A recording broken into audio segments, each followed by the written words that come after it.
Avoir de la biodiversité dans le jardin signifie que vous devez aussi prévoir un arbre fruitier dans votre jardin. Vous mettez plein d'arbres ornementaux dans votre jardin, mais choisissez aussi un arbre fruitier. Vous obtenez de jolies fleurs au printemps et de délicieux fruits en automne. Et oui, même dans un petit jardin, vous pouvez faire cela avec des arbres basse-tiges. Quelle est la différence entre les basses-tiges, les demi-tiges et les hautes-tiges?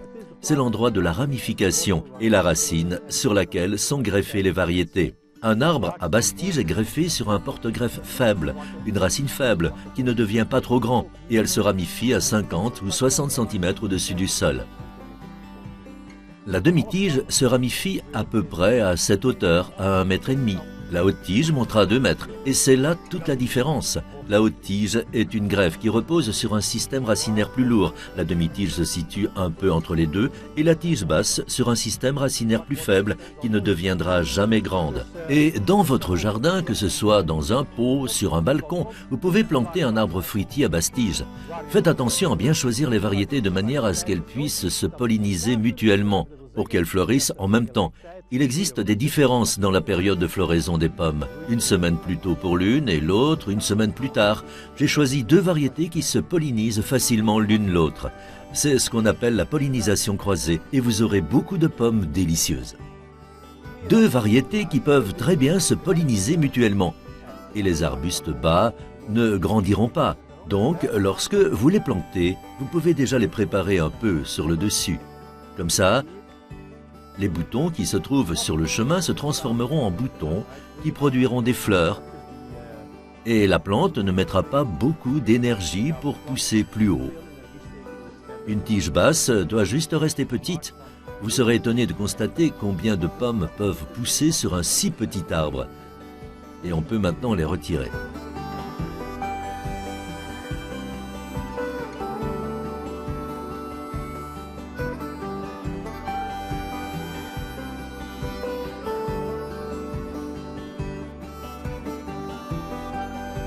La distance entre les 2 arbres ne doit pas non plus être trop grande. 1 mètre ou 1,50 m, c'est bien. Maintenant, nous allons réaliser un trou de plantation.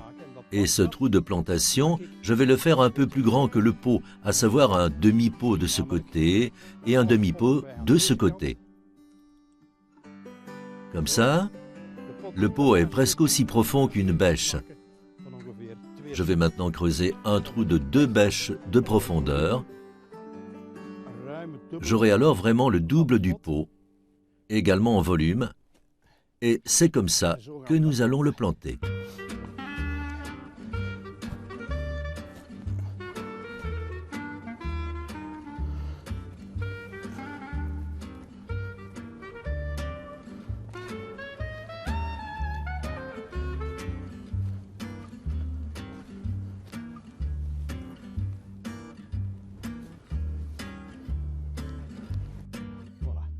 Voilà, le trou de plantation est fait. Maintenant, nous allons améliorer le sol. Et oui, l'amélioration du sol se réalise avec un amendement. Pourquoi ça?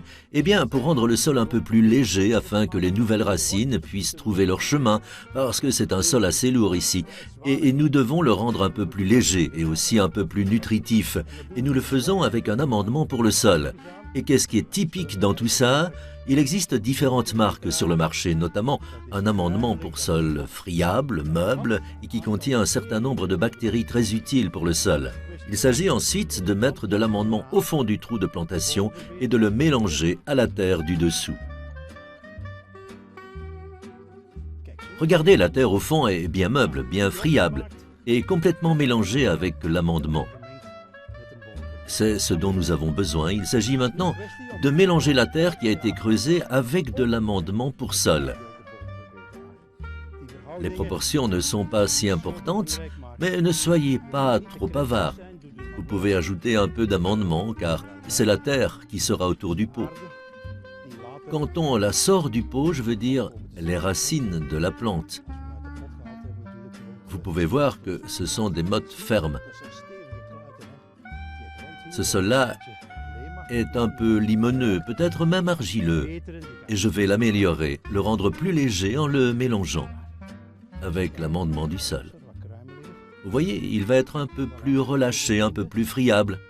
Voilà, c'est suffisant. Maintenant, nous allons desserrer le pot avec quelques bons coups, comme ça.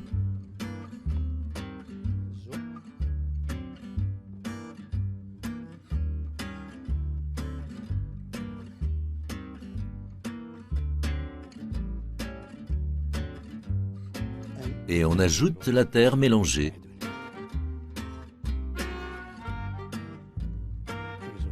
Et vous le verrez, dès l'automne, vous serez déjà récompensé. C'est également une caractéristique des arbres à tiges basses. Dès la première année, on a déjà des pommes. Ne pressez pas avec vos pieds, mais avec vos mains.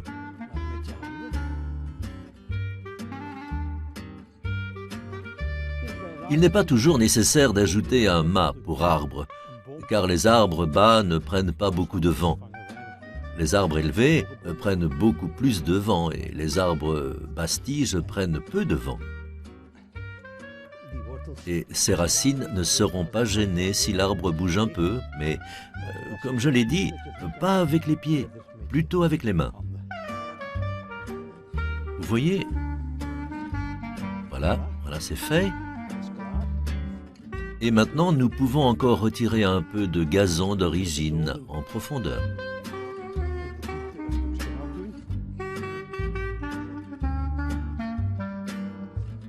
Vous voyez?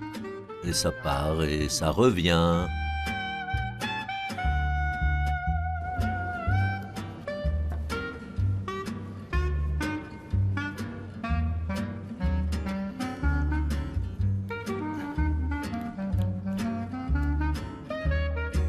Comme ça.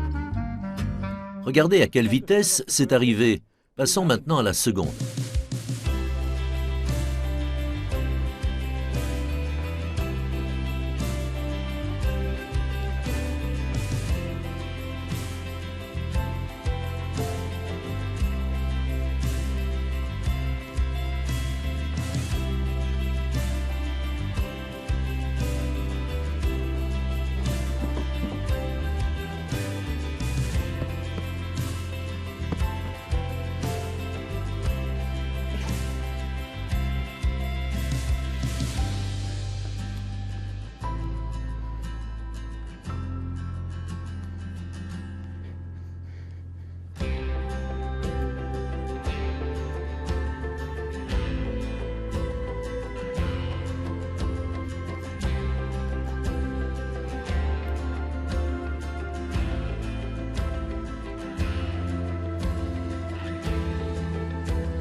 Voilà. Je vous entends déjà dire 1 mètre, puis 1,5 mètre, et maintenant, il les a séparés de 3 mètres. Mais un peu plus loin, c'est toujours bon. Mieux vaut trop loin que trop près. Et esthétiquement, c'est beaucoup plus beau. C'est pour ça que je l'ai fait comme ça. L'esthétique, c'est important. Il ne faut pas oublier l'arrosage. Peu importe l'humidité de la saison, s'il pleut ce jour-là, ne vous inquiétez pas, arrosez toujours pour que le sol, avec les nouvelles racines, adhère bien. En faisant ça, vous êtes bon.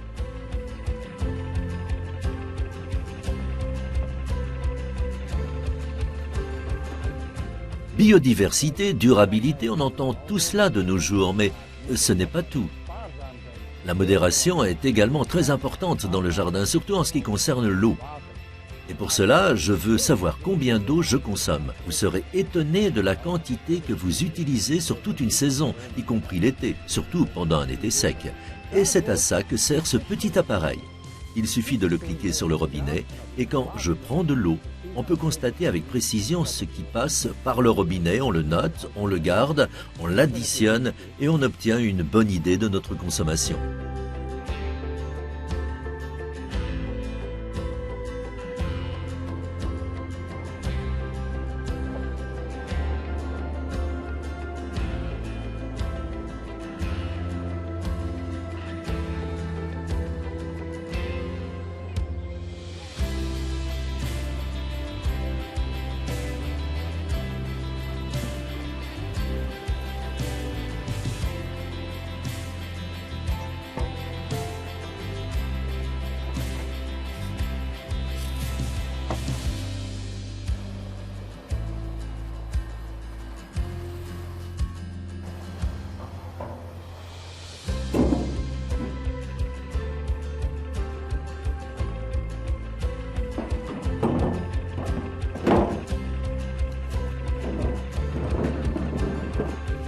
Voilà, regardez, je nettoie au sens propre comme au sens figuré, malgré le vent.